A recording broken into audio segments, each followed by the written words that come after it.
اعوذ باللہ من الشیطان الرجیم بسم اللہ الرحمن الرحیم نحمده ونصلی علی رسول الکریم اما بعد۔ آج ہم آسان قرآنک لینگویج کلاس میں ہم جس ٹاپک کو پڑھیں گے، یہاں پہ آپ دیکھ سکتے ہیں جملہ اسمیہ میں جملہ اسمیہ ہم پڑھ ہی رہے ہیں۔ اس میں ایک ٹاپک ہے متعلق خبر۔ تو یہ کیا ہوتا ہے، اس کے بارے ہم کچھ موٹی چیزیں پڑھ لیتے ہیں۔ جملہ اسمیہ، ابھی تک ہم نے کیا پڑھا جملہ اسمیہ میں؟ ایسا جملہ یا کلمات یا الفاظوں کا ایسا یہ جو ہے مرکب یا کنسٹرکشن جس میں ایک تو مفہوم کمپلیٹ نکلتا ہے، دوسرا جو اسم سے شروع ہو جاتا ہے اس کو جملہ اسمیہ بولا جاتا ہے۔ تو جملہ اسمیہ میں دو چیزیں ہوتی ہے، ایک مبتدا اور خبر۔ یہ امپورٹنٹ ہے، اس چیز کو ہمیشہ آپ ذہن نشین کر لیجیے کہ جملہ اسمیہ میں دو حصے ہیں، مبتدا اور خبر۔ عموماً جو ہے مبتدا جو ہے یہ ہوتا ہے ہمیشہ معرفہ، اس کو میں میم سے لکھ لیتا ہوں، اور خبر نکرہ ہوتی ہے۔ ضروری نہیں ہے، سم ٹائمز اس کے مختلف بھی ہوتا ہے، لیکن عموماً جو ہے رول یہ ہے کہ مبتدا معرفہ اور خبر نکرہ ہو کے آتی ہے، ٹھیک ہے۔ اچھا، لیکن بعض دفعہ ایسا بھی ہوتا ہے کہ جملہ اسمیہ میں مبتدا اور خبر کے علاوہ اور ایک حصہ ہوتا ہے، اور ایک پارٹ ہوتا ہے جو خبر کے علاوہ ہوتا ہے، تو اس کو بولا جاتا ہے متعلق خبر۔ متعلق خبر، تو اسی کے بارے میں ہم آج پڑھیں گے، متعلق خبر۔ لیکن یہاں پہ امپورٹنٹ کیا ہے کہ جملہ اسمیہ میں ایک تو مبتدا اور خبر مین ہوتا ہے، اس کے علاوہ جو پارٹ ہوتا ہے اس کو متعلق خبر بولا جاتا ہے۔ جیسے ہم ایک ایگزامپل لے لیتے ہیں، جیسے قرآن پاک کی ٹرانسلیشن کی ایگزامپل، اللہ ہر چیز پر قادر ہے، ہر چیز پر قادر ہے، قادر ہے، ٹھیک ہے۔ اب دیکھیے، مبتدا اللہ، معرفہ اللہ قادر ہے، تو قادر ہے یہ خبر، ٹھیک ہے۔ اس کو میم سے ہم نے لکھا تھا، خبر جو ہے نکرہ ہوتی ہے، اس کو ہم خاص میں یہاں دکھا رہا ہوں۔ تو مبتدا معرفہ یعنی میم مبتدا۔ اب یہ جو بیچ میں بولا جا رہا ہے ہر چیز پر، یہ والا پارٹ، ٹھیک ہے۔ تو یہ کس کے بارے میں بولا جاتا ہے؟ یہ فردر انفارمیشن دیتا ہے کہ یہ فردر انفارمیشن دیتا ہے خبر کے بارے میں، ٹھیک ہے۔ جیسے اگر اللہ قادر ہے، لیکن کس چیز پر قادر ہے؟ یہاں پر بولا جاتا ہے ہر چیز پر قادر ہے، تو یہ والا ایکسٹرا پارٹ ہے، اس کو بولا جاتا ہے متعلق خبر، ٹھیک ہے۔ تو جو عموماً ترتیب ہوتی ہے عربی زبان میں جو تینوں کی ترتیب ہوتی ہے، یعنی مبتدا، خبر اور متعلق خبر کی، وہ یہ ترتیب ہوتی ہے۔ تو ہم چونکہ ہمیں عربی زبان کا ہم پڑھ رہے ہیں، تو اردو میں کچھ چیزیں مختلف بھی ہو جاتی ہے۔ تو عموماً یوزولی ترتیب یہ ہوتی ہے کہ پہلے مبتدا، پھر خبر، پھر متعلق خبر۔ جیسے ایک ایگزامپل لیتے ہیں اس کے لیے، ایک حدیث پاک ہے، مشہور حدیث پاک ہے،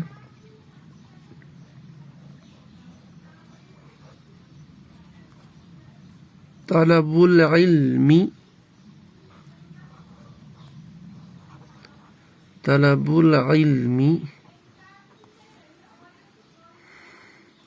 فریضۃ،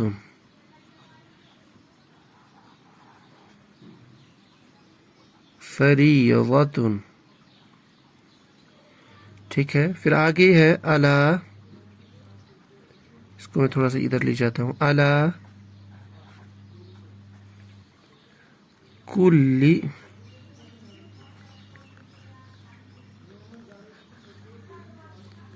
مسلم۔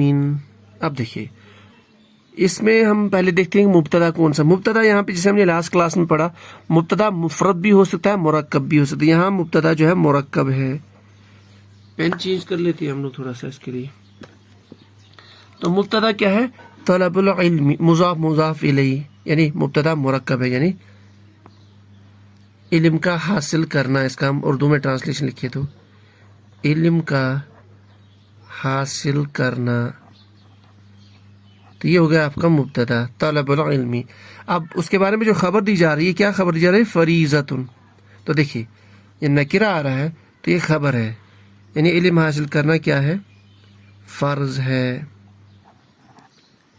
تو یہاں تک اگر اس کو ہم غور پہ, تو علم حاصل کرنا فرض ہے, تو یہ کمپلیٹ جملہ بن جاتا ہے, جملہ اسمیہ. ٹھیک ہے, لیکن اس کے بعد اور ایک انفارمیشن اس میں آگے آ رہی ہے, علی کل مسلمین, ہر مسلمان پر.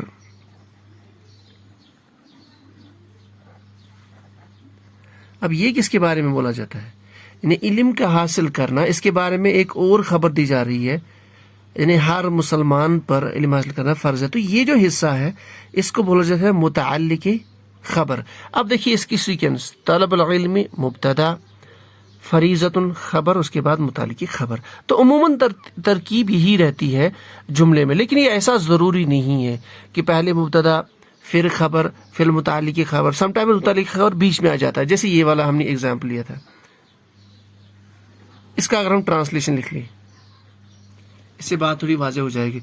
اللہ ہر چیز پر قادر ہے. اگر ہم لکھیں گے اللہ قدیر, اللہ مبتدا, قدیر خبر, یعنی اللہ قادر ہے, تو یہ مبتدا اور یہ خبر. لیکن ہمیں کیا بولنا ہے؟ ہر چیز پر.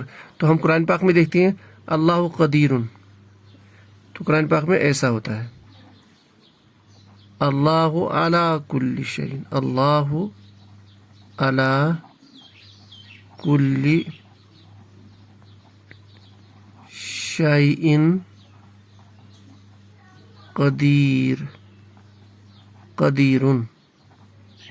اب اس پہ تھوڑا سا غور و فکر کریں گے تو اللہ یہاں پہ مبتدا, قدیر خبر. اب یہ بیچ میں علی کل شیء, ہر چیز پر, تو یہاں پہ کیا یہ متعلق خبر ہے, لیکن متعلق خبر بیچ میں آ رہا ہے. تو سم ٹائمز ایسا ہو جاتا ہے, یہ ضروری نہیں ہے کہ پہلے لازم, یعنی ضروری نہیں ہے کہ پہلے ہمیشہ آپ کا جو عربی سینٹنس ہے یا کوئی بھی آیت ہے یا کوئی بھی حدیث پاک ہے, اس میں کوئی بھی متن جو ہے اس میں پہلے آپ کا مبتدا آ جائے پھر خبر پھر متعلق خبر. ایسا ضروری نہیں ہے, لیکن عموماً ایسا ہی ہوتا ہے. یہ سیکوینس ہے. اس میں کیا تھا؟ مبتدا پہلے, یہ متعلق خبر, متعلق خبر, اور پھر بعد میں خبر آتا ہے. تو ایسا بھی ہوتا ہے. ٹھیک ہے, اب کچھ اور مثالیں, کچھ اسپیشل کیسز اور پڑھ لیتے ہیں. اچھا, تو جیسے بعض اوقات ایسا بھی ہوتا ہے کہ آپ کا خبر نہیں ہوتا ہے جملے میں, لیکن متعلق خبر ہوتا ہے. جیسے قرآن پاک کی مثال لے لیتے ہیں, بہت آسان مثال. جیسے قرآن پاک میں مثال ہے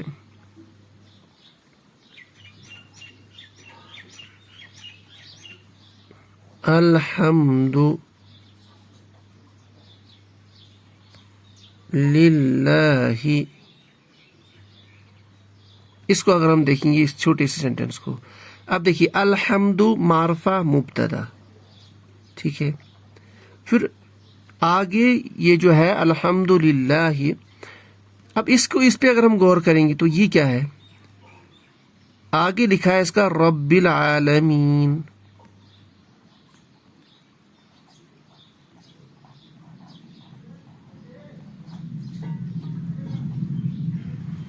یعنی ساری تعریفی کس کے لیے ہے؟ رب العالمین. یہ رب العالمین یہ اصل میں ہے رب العالمین ہے. ٹھیک ہے, یہ ہم یہاں ڈسکس نہیں کریں گے رب بھی کیوں آیا ہے. یعنی یہ جو خبر ہے یہ مضاف مضاف الیہ کنسٹرکشن ہے, یعنی خبر یہاں پہ مرکب ہے. تو یہ خبر ہے, یہ مبتدا ہے. اب بیچ میں کیا ہے؟ یہ للہ, یعنی تعریفی, ساری تعریفی کیا ہے؟ کس کے لیے ہے؟ رب العالمین کے لیے. لیکن اصل میں رب العالمین کون ہے؟ للہ ہے. یعنی ساری تعریفیں رب العالمین کے لیے. پھر خبر دی جا رہی کہ رب العالمین کون ہے؟ للہ. یعنی ساری تعریفیں اصل میں کس کے لیے ہے؟ للہ، اللہ کے لیے. تو یہ اللہ جو ہے یہ للہ ہی، یہ اصل میں آپ کا متعلق خبر، ٹھیک ہے. تو یہاں پہ الحمد مبتدا، رب العالمین خبر دی جا رہی ہے کہ تعریفی کس کے لیے ہے، پھر بیچ میں للہ یعنی آپ کا متعلق خبر.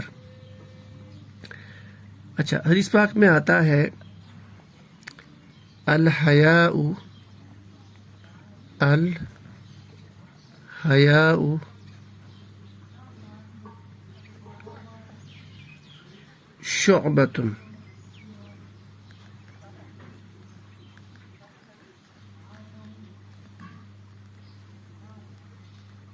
شعبۃ من الایمان.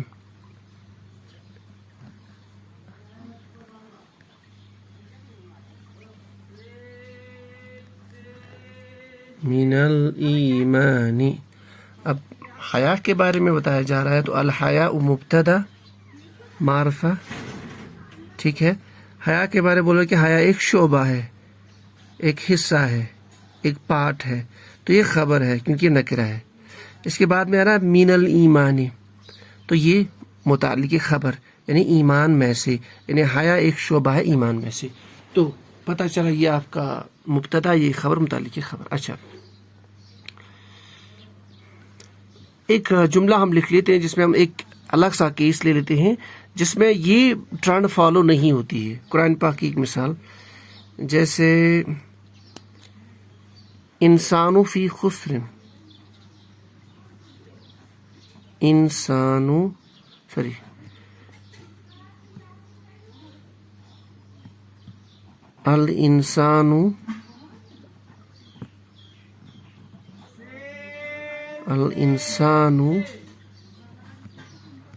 فی خسر.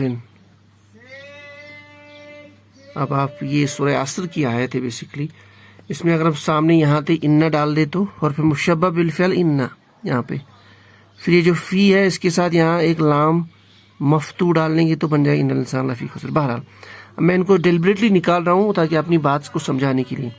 تو آیت ہے الانسان فی خسر. اب انسان معرفہ ہے تو یہ مبتدا ہے. اب آگے فی خسرن ہے، یہاں یہ کیا ہے؟ متعلق خبر. اب انسان کے بارے میں کیا، انسان کے بارے میں یہاں نہیں لکھا ہوا، تو آدھی سیدھی ہے فی خسرن، خسارے میں.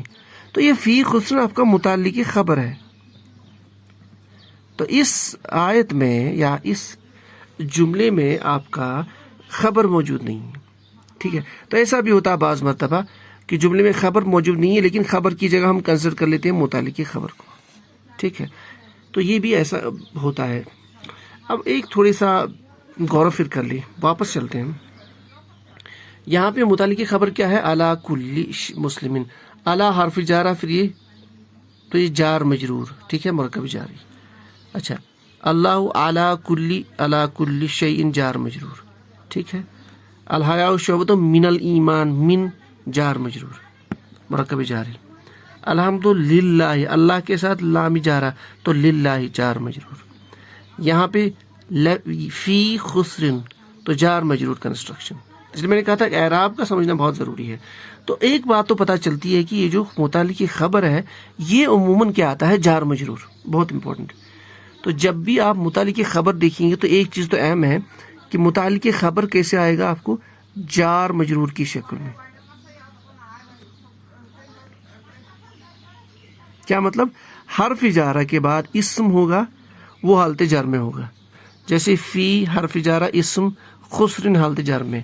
جیسے من حرف جارہ الایمانی جار مجرور. اچھا، للہ جار مجرور. تو پتہ چلا جار مجرور عموماً متعلق خبر کون آئے گا؟ جار مجرور آئے گا. اس کے علاوہ بھی ہوتا ہے ایک کانسیپٹ ہے ظرف، لیکن میں یہاں پہ اس کو ڈسکس ہم نہیں کریں گے کیونکہ ظرف اور اسم ظرف ہم نے ابھی تک پڑھا نہیں ہے. بس یہاں پہ اتنا یاد رکھیں کہ عموماً آپ دیکھو گے قرآن پاک میں یا کہیں پہ بھی جار مجرور آپ کو دکھے گا متعلق خبر. ٹھیک ہے، چلیں.